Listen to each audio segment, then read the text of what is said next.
Assalamualaikum warahmatullahi wabarakatuh. Shalom, Om Swastiastu, Namo Buddhaya, Salam Kebajikan. Kami dari kelompok 6 akan mempresentasikan pasar valuta asing dan sistem moneter internasional yang terdiri dari kelompok kami yaitu Alit Aprilia, Fairuz Ulia, Faldo Tasani, dan Veronica Niken. Kami akan membahas subtopik yang pertama yaitu fungsi-fungsi pasar valuta asing, lalu yang kedua karakteristik dari valuta asing dan relevansi metode yang digunakan dalam bisnis internasional, lalu yang subtopik ketiga latar belakang terbentuknya sistem moneter global, dan yang terakhir peranan lembaga-lembaga internasional dalam pengelolaan sistem moneter internasional.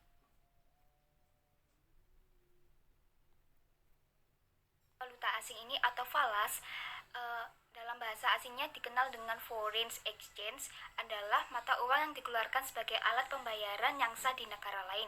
Valuta asing ini akan mempunyai suatu nilai apabila valuta tersebut dapat ditukarkan dengan valuta lainnya tanpa pembatasan. Dan tempat bertemunya penawaran dan permintaan valuta asing ini disebut juga dengan bursa valuta asing atau foreign exchange market. Lalu menurut Madura, pasar valuta asing adalah pasar yang memfasilitasi pertukaran valuta untuk mempermudah transaksi-transaksi perdagangan dan keuangan internasional. Atau jika diartikan secara sederhana, pasar falas atau valuta asing ini adalah perdagangan mata uang suatu negara dengan mata uang negara lainnya. Lalu sedangkan untuk tarif dari pertukaran mata uang ini disebut juga dengan foreign exchange rate di Indonesia, dikenal dengan kurs valuta asing. Lalu terdapat 3 istilah penting dalam pasar valuta asing, yaitu yang pertama ada kurs jual, kurs beli, dan spread. Lalu ada beberapa fungsi pasar valuta asing, yaitu yang pertama mempermudah proses pertukaran valuta asing dan pemindahan dana dari suatu negara ke negara yang lain sehingga memungkinkan terjadinya bisnis internasional. Lalu yang kedua sebagai penyediaan kredit. Maksudnya adalah pasar valuta asing ini menyajikan kemudahan untuk dilaksanakannya perjanjian atau kontrak jual beli dengan sistem kredit. Lalu yang ketiga ada membatasi resiko. Maksudnya adalah pasar valuta asing memberikan kemungkinan dilaksanakannya hedging atau membatasi resiko terhadap kemungkinan perubahan harga. Lalu yang terakhir adalah ada spekulasi. Maksudnya adalah melalui pasar valuta asing seseorang dapat melakukan spekulasi, menerima, bahkan mencari resiko dengan harapan mendapatkan keuntungan.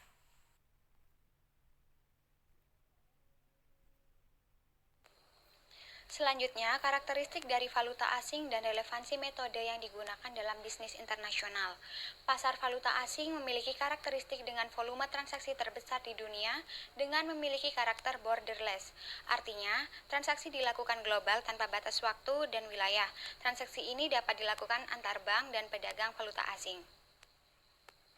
Dalam pasar valuta asing, golongan mata uang terbagi menjadi 2. Pertama, hard currencies yang berarti paling sering ditransaksikan secara internasional, seperti mata uang USD, Europe, dolar Singapura, dan yen.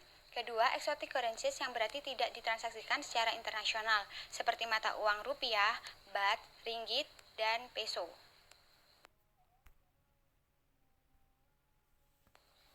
Sebagai pasar tradisional dari perdagangan valuta asing, banyak sekali pasar valuta asing yang saling berhubungan satu sama lainnya, di mana mata uang yang berbeda diperdagangkan, sehingga secara tidak langsung artinya bahwa tidak ada kurs tunggal mata uang dolar, melainkan kurs yang berbeda-beda tergantung pada bank mana atau pelaku pasar mana yang bertransaksi. Namun, dalam praktiknya perbedaan tersebut seringkali sangat tipis. Sangat sedikit atau bahkan tidak ada perdagangan orang dalam atau informasi orang dalam yang terjadi dalam pasar valuta asing. Fluktuasi kurs nilai tukar mata uang biasanya disebabkan oleh gejolak aktual moneter, sebagaimana juga halnya dengan ekspektasi pasar terhadap gejolak moneter yang disebabkan oleh perubahan dalam pertumbuhan produk domestik bruto, inflasi, suku bunga, rancangan anggaran dan defisit perdagangan atau surplus perdagangan, penggabungan dan akuisisi serta kondisi makroekonomi lainnya. Berita utama selalu dipublikasikan untuk umum sehingga banyak orang dapat mengakses berita tersebut pada saat yang bersamaan.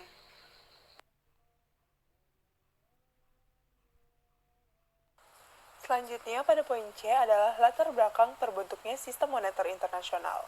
Sistem moneter internasional adalah sistem di mana beberapa negara menilai dan menukarkan mata uangnya mereka masing-masing. Sistem moneter internasional ada karena sebagian besar negara mempunyai mata uang mereka sendiri.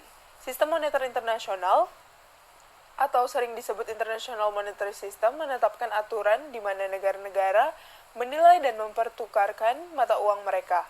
Sistem ini juga memberikan mekanisme untuk mengoreksi ketidakseimbangan antara pembayaran internasional suatu negara dan penerimanya. Latar belakang terbentuknya sistem moneter internasional ini diawali pada tahun 1870-an ketika hegemoni Inggris yang berdampak besar terhadap perekonomian global. Inggris pada abad tersebut mendominasi bidang manufaktur atau industri dan menjadi produsen utama dari sekitar setengah cadangan besi dan batu bara skala global. Padahal dari jumlah produksi tersebut, Inggris hanya mengonsumsi kurang dari setengah yang diproduksinya. Sementara itu, Inggris Raya juga memiliki kemampuan ekonomi yang sangat kuat. Hal ini dilihat dari stok emas global yang dimiliki pada masa periode 1870 sampai 1913-an. Inggris juga mampu membiayai 60% kredit jangka pendek dari seluruh transaksi global. Kekuatan finansial Inggris ini yang kemudian membuat Inggris berinisiasi untuk membentuk sistem keuangan berstandar emas. Sistem keuangan berstandar emas ini dimulai sejak 1875. Sistem ini lalu diikuti negara-negara lain di belahan dunia, terutama negara-negara di kawasan Eropa. Momentum inilah yang mengawali terbentuknya pasar mata uang dunia dan juga sistem moneter internasional. Selanjutnya pada poin D, terdapat peranan lembaga-lembaga internasional dalam pengelolaan sistem moneter internasional. Dalam konferensi internasional yang diadakan di Bretton Woods, New Hampshire, Amerika Serikat pada bulan Juli 1944, menghasilkan terbentuknya dua lembaga yang berperan penting pada sistem moneter internasional, yakni Dana Moneter Internasional atau IMF dan Bank Dunia. IMF diberikan mandat untuk menjaga ketertiban sistem moneter internasional dan Bank Dunia diberikan mandat untuk mempromosikan pembangunan. Sekarang, kedua lembaga ini terus memainkan peran utama dalam menjaga perekonomian dunia dan sistem moneter internasional.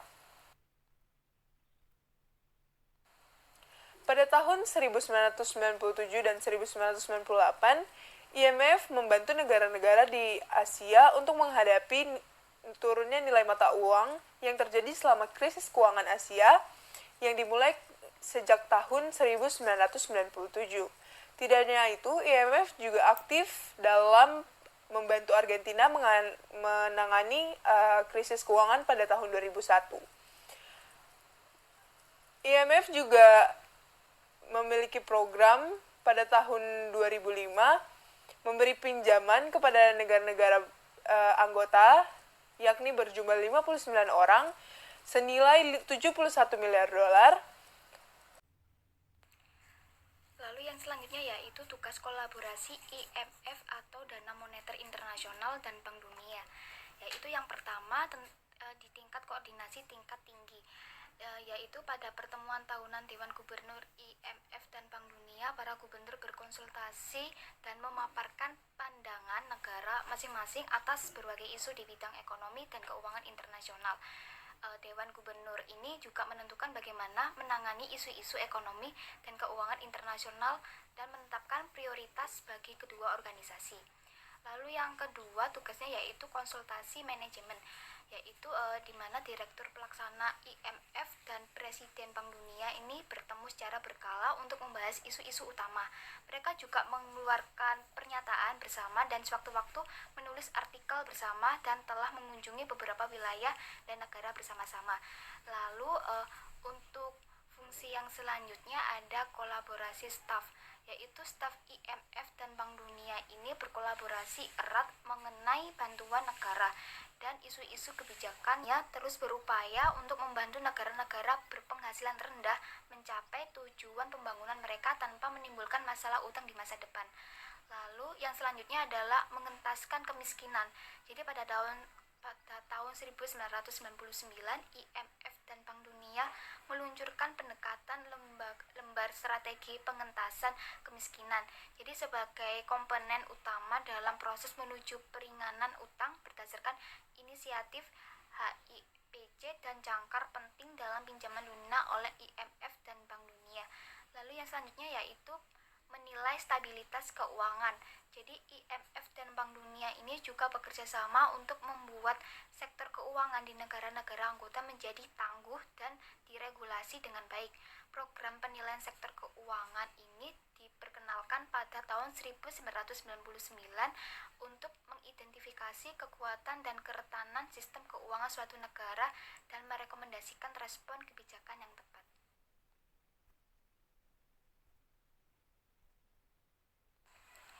Lalu dalam kasus kami membahas tentang pengaruh perdagangan valuta asing terhadap fluktuasi nilai tukar rupiah. Jadi yang dimaksud dengan fluktuasi valuta asing yaitu salah satu faktor penting dalam perdagangan internasional karena ditentukan oleh adanya keseimbangan antara permintaan dan penawaran yang terjadi di pasar. Mengingat pengaruhnya yang sangat besar bagi neraca transaksi berjalan maupun bagi variabel-variabel makroekonomi lainnya. Selain itu, fluktuasi valuta asing ini dapat dijadikan alat untuk mengukur kondisi perekonomian suatu negara, di mana jika terjadi ketidakstabilan nilai tukar maka akan mempengaruhi arus modal atau investasi dalam perdagangan internasional.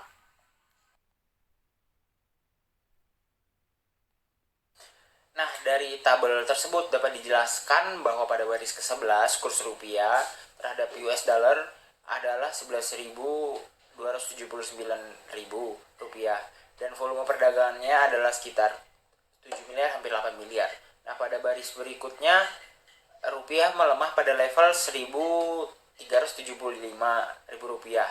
Nah, hal ini diakibatkan karena meningkatnya volume perdagangan dari valuta asing hingga mencapai nilai sekitar 12 miliar dan melemahnya rupiah tersebut juga mempengaruhi volume perdagangan valuta asing pada hari ke-13 yaitu menjadi 10 miliar sehingga nilai tukar rupiah menguat pada level 11.275.000 rupiah. Nah, ini menunjukkan bahwa tindakan spekulasi investor memiliki pengaruh pada aktivitas perdagangan valuta asing, sehingga terjadi fluktuasi nilai tukar rupiah. Hal ini dimungkinkan dengan kondisi ekonomi, sosial, politik Indonesia yang tidak pasti hingga menimbulkan berbagai masalah baru dengan meningkatkan jumlah uang yang beredar yang mendorong kenaikan harga hingga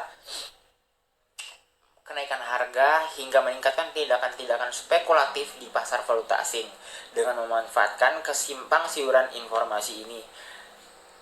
Nah, sesuai dengan teori pembentukan kurs dengan menggunakan pendekatan portofolio bahwa fluktuasi nilai tukar rupiah ditentukan oleh permintaan dan penawaran uang di negara domestik tersebut. Nah, keterkaitan kedua variabel yaitu aktivitas perdagangan valuta asing, fluktuasi nilai tukar rupiah dengan tindakan spekulasi investor berdasarkan analisis penelitian itu adalah sebagai berikut. Nah, yang pertama ada aktivitas perdagangan valuta asing memiliki hubungan negatif secara signifikan terhadap fluktuasi nilai tukar rupiah. Nah, kedua, tindakan spekulasi yang dilakukan para spekulan dalam realisasinya mempengaruhi nilai tukar rupiah. Gitu. Sedangkan dalam implikasi dari kondisi tersebut, bagi investor diharapkan dapat mengambil tindakan exposure valuta asing yang tepat berhubungan dengan investasinya dalam bentuk rupiah maupun valuta asing, uang asing. Nah, hal ini karena nilai rupiah memiliki resiko fluktuasi yang cukup tinggi terhadap valuta asing. Di pihak lain, para spekulan hendaknya dapat mencermati peluang spekulasi dalam kondisi fluktuasi rupiah yang agaknya kurang stabil.